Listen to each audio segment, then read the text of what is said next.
नमस्कार। आप देख रहे हैं न्यूज़ो और मैं हूं प्रवीण झा। बात आज करेंगे शर्मिष्ठा मुखर्जी की। प्रणब मुखर्जी की बेटी यानी पूर्व राष्ट्रपति प्रणब मुखर्जी की बेटी शर्मिष्ठा मुखर्जी की। और बात आज क्यों करेंगे शर्मिष्ठा मुखर्जी की?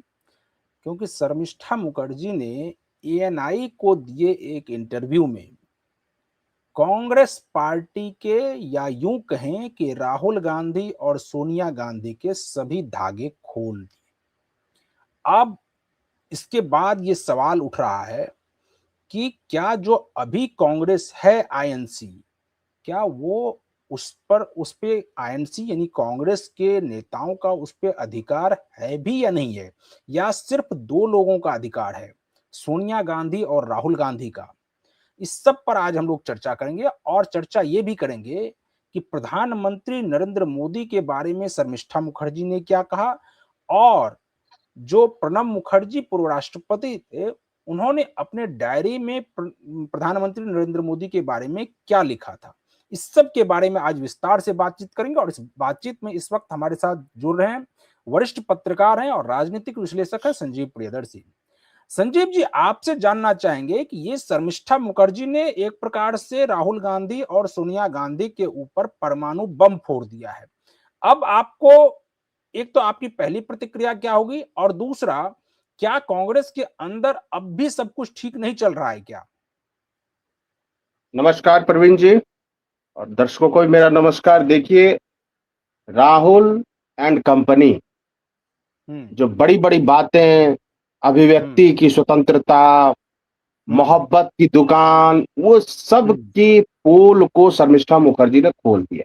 अब कोई ये ना कहे कि शर्मिष्ठा मुखर्जी आउटसाइडर है, क्योंकि प्रणब मुखर्जी इंदिरा गांधी के बहुत करीब थे, राजीव गांधी के बहुत करीब थे, सोनिया गांधी के बहुत करीब थे, और राहुल गांधी को वो ट्रेनिंग देना चाहते थे राष्ट्रवाद की, नेशनलिज्म की, सेंट्रलिस्ट पॉलिसी की।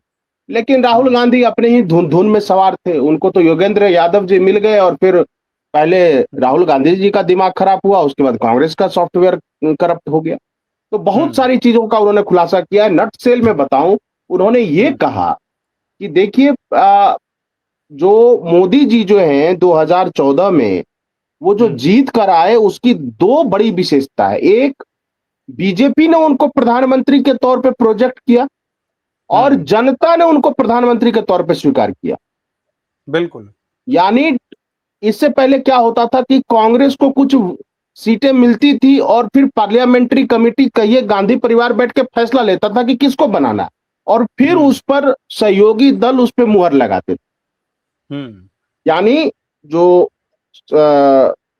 स्वर्गीय प्रणब मुखर्जी जी ने कहा था कि publicly elected prime minister after long term, मतलब काफी लंबे समय के बाद, इंदिरा गांधी के बाद, बिल्कुल। तो इंदिरा जी के बाद जो है पहले पब्लिकली इलेक्टेड प्राइम मिनिस्टर, एक तो ये कहा।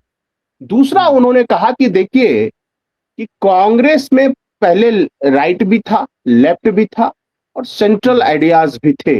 लेकिन अब जो कांग्रेस है, और उन्होंने इसे कांग्रेस आईएनसी नहीं कहा, इंडियन नेशनल कांग्रेस नहीं कहा, इसको राहुल कांग्रेस।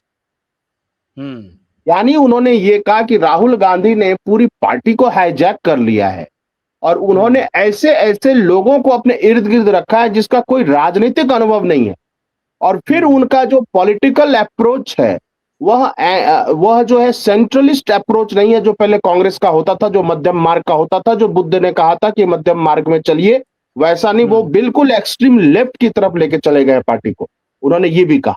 तीसरी बात जो उन्होंने कही कि देखिए, राहुल जी और सोनिया जी में एक बड़ी समानता है कि सोनिया जी भले ही प्रधानमंत्री पद को कहा जाता है कि उन्होंने छोड़ दिया, लेकिन यूपीए 1 और यूपीए 2 पर्दे के पीछे से शासन चलाया।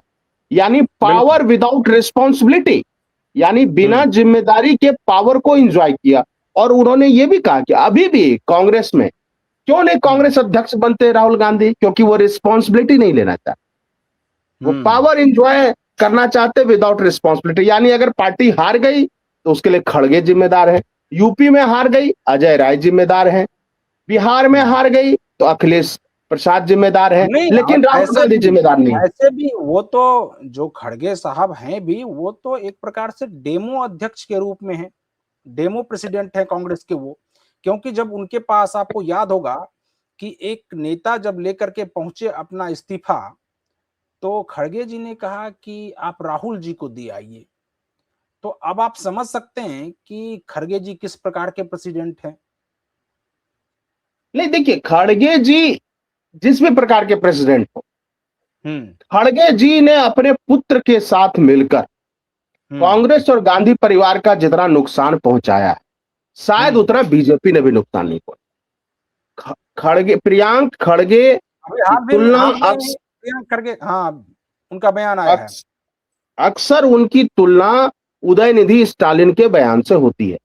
तो दोनों बिल्कुल। एक ही फ्रेम के हैं, जिसने कांग्रेस को एक anti Hindu, anti majority party बना दिया, एंटी सनातन पार्टी बना के स्थापित कर।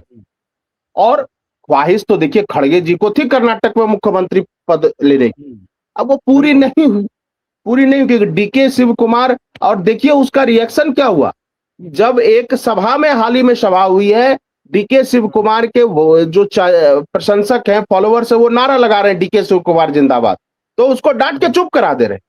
बिल्कुल। क्या खड़गे जी ने रामलीला मैदान में जब राहुल और सोनिया के नारे लग रहे थे, तब क्या उनको चुप कराया था खड़गे जी ने? वहां तो मुंह नहीं खुला, लेकिन डीके शिव कुमार पे अपना खुन्नस निकाला। अब आइए, और जो शर्मिष्ठा जी ने कहा कि ये पॉलिटिक्स जो है 24/365 डेज का काम है, एक अलग मोटिवेशन है पॉलिटिक्स के लिए। अभी राहुल गांधी कहां है, कोई बता सकता है?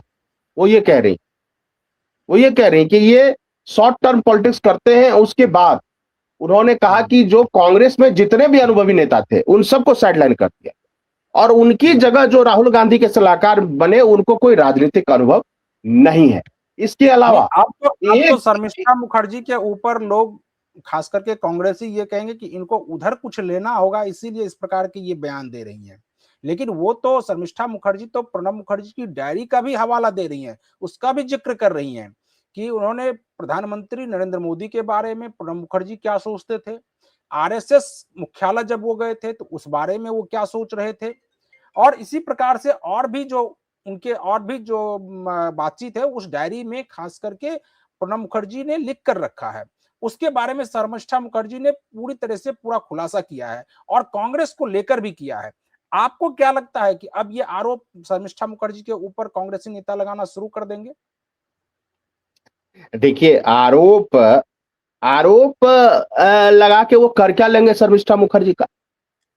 शर्मिष्ठा मुखर्जी ने साफ इस सवाल का जवाब दिया है कि ना उनकी कोई राजनीतिक महत्वाकांक्षा है, ना वो अभी कांग्रेस पार्टी में, ना वो बीजेपी में है। उनकी कोई राजनीतिक महत्वाकांक्षा ही नहीं है। क्या वो कर लेंगे? और जो उन्होंने कहा, देखिए, उन्होंने कहा कि कांग्रेस के लोग ये बहुत सारे दावे करते हैं या कहते हैं कि देश के लिए बहुत कुर्बानी दी। ठीक है, देश के लिए इंदिरा जी की हत्या हुई, राजीव जी की हत्या हुई, लेकिन उन्होंने दूसरा लाइन भी बोला कि देश की जनता ने भी गांधी परिवार को बहुत कुछ दिया। बिल्कुल।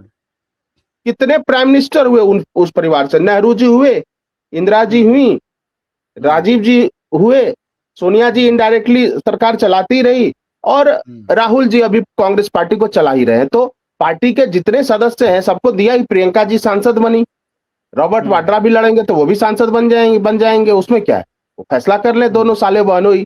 वो रॉबर्ट वाड्रा को टिकट मिलेगी कि नहीं, क्योंकि रॉबर्ट वाड्रा ने बार बार कहा कि वो राजनीति में आना चाहते हैं। तो एक वैसी पार्टी जो स्वतंत्रता के संघर्ष से निकली थी, वो पार्टी एक परिवार की विरासत हो गई। मुझे लगता है ये एक बहुत बड़ा लाइन है शर्मिष्ठा मुखर्जी का। और निश्चित रूप से ये बात तो प्रणब मुखर्जी ने भी चर्चा में, पारिवारिक, जब वो जिंदा होंगे, जीवित होंगे, तब वो कहते होंगे कि कहां पार्टी जो है, सरदार पटेल की भी उसमें विरासत थी, नेताजी सुभाष चंद्र बोस हो या नहीं, महात्मा गांधी जी भी हो, सब। एक और प्रणब मुखर्जी की डायरी से जो जिसका जिक्र कर रही थी शर्मिष्ठा मुखर्जी, वो ये कि अभी जो ये विपक्षी नेता लगातार ये आरोप, और खास करके कांग्रेसी ये आरोप लगाते हैं कि विदेश नीति पूरी तरह से फेल है प्रधानमंत्री नरेंद्र मोदी की, लेकिन प्रणब मुखर्जी ठीक इसके उलट डायरी में लिखते हैं। वो लिखते हैं कि नहीं, जो प्रधानमंत्री नरेंद्र मोदी की विदेश नीति को लेकर के जो विजन है वो बहुत ही क्लियर है। तो आप इसको किस रूप में देख रहे हैं?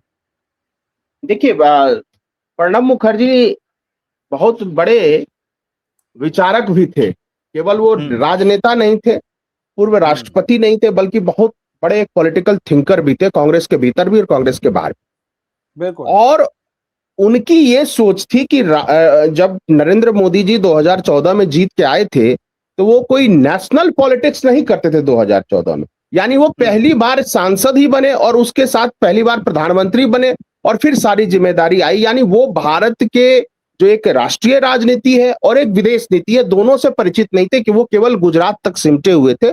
ये ऑब्जर्वेशन था प्रणब मुखर्जी का। लेकिन जब उन्होंने अपने आंखों के सामने उनकी सरकार की कार्यशैली देखी, तो उन्होंने ये तारीफ की कि जो विदेश नीति जैसी होनी चाहिए है। अब देखिए क्या है कि विदेश नीति के बारे में ये है कि पहले था नॉन अलाइंड, अब है नॉन अलाइंड। क्यों था? क्योंकि दुनिया दो ध्रुवीय थी, बाइपोलर थी।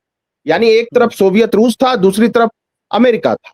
अब क्या है, मल्टी पोलर वर्ल्ड हो गया है। यूएसए भी एक पावर है, चाइना भी एक पावर है, यूरोपियन यूनियन भी एक पावर है और रसिया भी एक पावर है। इस बात से इनकार नहीं कर सकते। एक मल्टी पोलर वर्ल्ड हो गया है, इसीलिए हमारी विदेश नीति भी मल्टी अलाइनमेंट की हो गई है। ये नहीं नॉन अलाइनमेंट की बात है, मल्टी अलाइनमेंट में है कि हम चाइना से क्या कर सकते हैं, हम अमेरिका से क्या ले सकते हैं, दे सकते हैं, हम रशिया से क्या ले दे सकते हैं और क्या यूरोपीय यूनियन से हम क्या ले दे सकते हैं। इसीलिए देखिए, यूरोपियन यूनियन के साथ फ्री ट्रेड एग्रीमेंट हुआ, ब्रिटेन के साथ फ्री ट्रेड एग्रीमेंट हुआ। और सबसे बड़ी बात है, देखिए कि भारत एक मिडिल पावर है, ये बात हमको स्वीकार करनी चाहिए। अभी भी हम $5 ट्रिलियन से नीचे की इकोनॉमी है और हमें $10 ट्रिलियन पे जाना है, तो हमें मल्टी अलाइनमेंट करना होगा, हमें टेक्नोलॉजी वेस्ट से लेनी होगी, इन्वेस्टमेंट वेस्ट से लाना होगा। अब ये बात ऐसा तो नहीं है कि कांग्रेस के जो दिग्गज है वो नहीं समझते, वो खूब समझते हैं, लेकिन वो तरह तरह से घेरने की कोशिश करते हैं। लेकिन बार बार के जितने चुनाव हुए, उन सब चुनावों में दिखाया जनता ने मोदी जी की हर पॉलिसी पर भरोसा किया। एक दूसरी बात देखिए, पाकिस्तान के संदर्भ में और चाइना के संदर्भ में, चाइना ने भारत को डिगाने की भरसक कोशिश की, वो चाहे डोकलाम से लेके गलवान तक, लेकिन भारत सरकार डिगी नहीं। मिरर एम्प्लॉयमेंट हुआ, यानी जितना चाइना ने किया अपनी सेना को आगे किया, उतना भारत ने भी किया। क्या एक प्रमुख leader of opposition Rahul Gandhi ji को उस समय चाइना एम्बेसी में जाना चाहिए जब भारत चीन के साथ तनाव चरम पर था?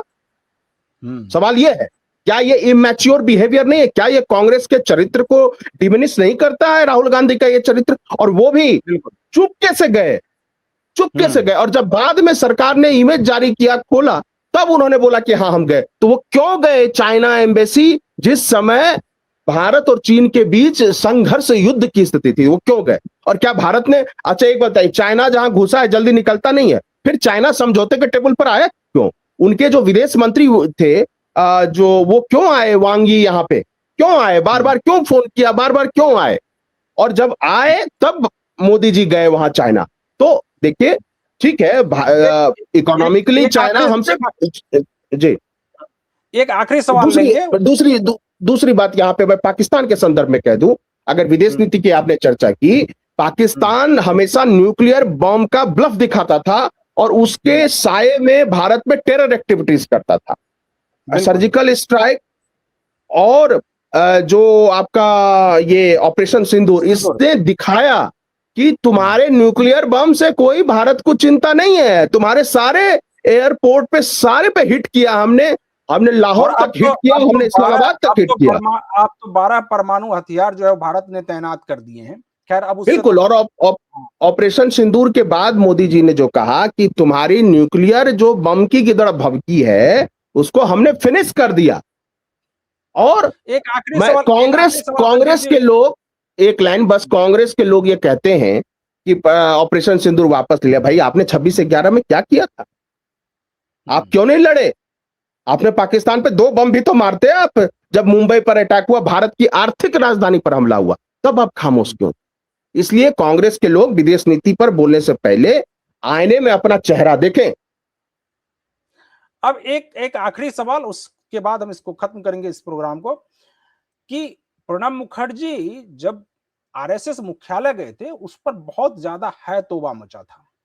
लेकिन प्रणब मुखर्जी ने अपने डायरी में इसका उल्लेख किया है कि लोकतंत्र में सभी प्रकार के विचारों का सम्मान होना चाहिए। ये क्या कांग्रेसी जो हैं या अब जो कांग्रेस के नेता हैं, उनको ये समझ में नहीं आता है क्या कि लोकतंत्र में सभी विचारों का सम्मान हो? वो तो आरएसएस को लेकर रोज पानी पीकर गाली देते रहते हैं। तो ये क्या कांग्रेस के नेता नहीं समझ पा रहे हैं अभी तक क्या? देखिए, प्रणब मुखर्जी जी ने जब उनको संघ ने बुलाया तो वो गए, लेकिन उस मंच से उन्होंने नेहरू जी की तारीफ की, कांग्रेस की धर्मनिरपेक्ष नीतियों की तारीफ की। तो आइडियोलॉजिकली वो जरा सा भी कांग्रेस के विचार से पीछे नहीं हटे, लेकिन तब भी उनकी आलोचना हुई तो शर्मिष्ठा मुखर्जी ने याद दिलाया कांग्रेस के उन वैसे नेता को जो राहुल गांधी की चापलूसी करके पार्टी को खोखला कर रहे हैं, उनको याद दिलाया कि आरएसएस के मंच से जाके कांग्रेस की नीति का प्रचार करना, क्या ये कोई गलती थी प्रणब मुखर्जी की? ये तो ज्यादा बड़ी जीत थी प्रणब मुखर्जी की। और उसके बाद उन लोगों ने कांग्रेस के या नेहरू जी के पॉलिसी पर कई बार सर्च किया। कांग्रेस के बारे में लोगों की जिज्ञासा बढ़ी जब प्रणब मुखर्जी जी ने ये कहा। इसलिए देखिए, विचारों को लोकतंत्र में आप मतभेद हो सकता है, उसको मनभेद मत बनाइए। हर तरह के विचारधारा का स्वागत कीजिए। और फिर नेहरू जी और संघ परिवार के बीच बहुत अच्छे रिश्ते थे। कोई पढ़े उसके बारे में, हो सकता है राहुल गांधी पढ़े, योगेंद्र जी ने तो पढ़ा नहीं होगा, पढ़े उसके बारे में कि कैसे उन कमला नेहरू जी की जब 13वीं थी तो उन्होंने संघ प्रमुख को फोन करके बोला था कि जो है उनको किसी योग्य पुरोहित को भेजिए कि वो 13वीं करवाएं। सोचिए, चलिए बरसी संजीव जी, बरसी तो जो होती है। आज हम लोग इस डिबेट को यहीं पर खत्म करते हैं। कल किसी और मुद्दे के साथ फिर हाजिर होंगे। तब तक मुझे और संजीव जी को दीजिए अनुमति। आप बने रहिए न्यूज़ों के साथ, और अगर आपने अभी तक चैनल को सब्सक्राइब नहीं किया है तो चैनल को सब्सक्राइब जरूर कर लीजिए। नमस्कार।